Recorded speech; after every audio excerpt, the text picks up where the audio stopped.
Köln in 2, 3 Sätzen. Ja, Köln ist schön. Köln ist wunderschön, das muss man sich nur immer wieder sagen.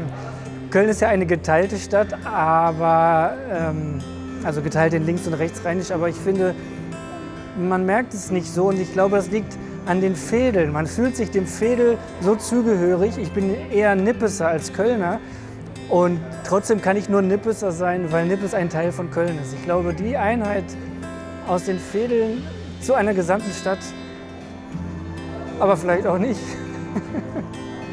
Also mir macht immer wieder Freude der Umgang mit mir. Die Kölner beachten mich kaum. Das heißt, der entspannte Umgang mit Prominenten ist hier, glaube ich, wirklich bemerkenswert. Es ist völlig egal, wie ich rumlaufe, ob ich mit einem Jogginganzug einkaufen gehe. Die sagen dann, Tag, Herr König. Aber niemand will ein Foto machen oder so. Das ist, finde ich, sehr, sehr angenehm. In anderen Städten merke ich das dann, wenn ich in Hamburg im Schlafanzug einkaufen gehe. Dann ist das was anderes. Also Köln in 3 Worten.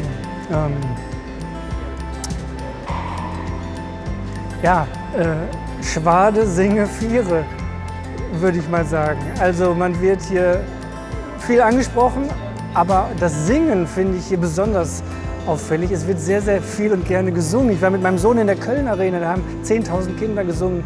Das war beeindruckend und das Feiern gehört auch dazu. Feiern zu jeder Jahreszeit.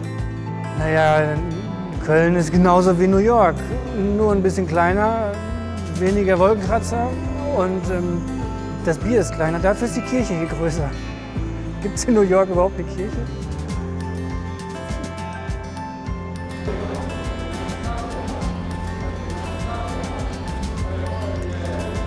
Köln ist schön. Das muss man sich nur immer wieder sagen.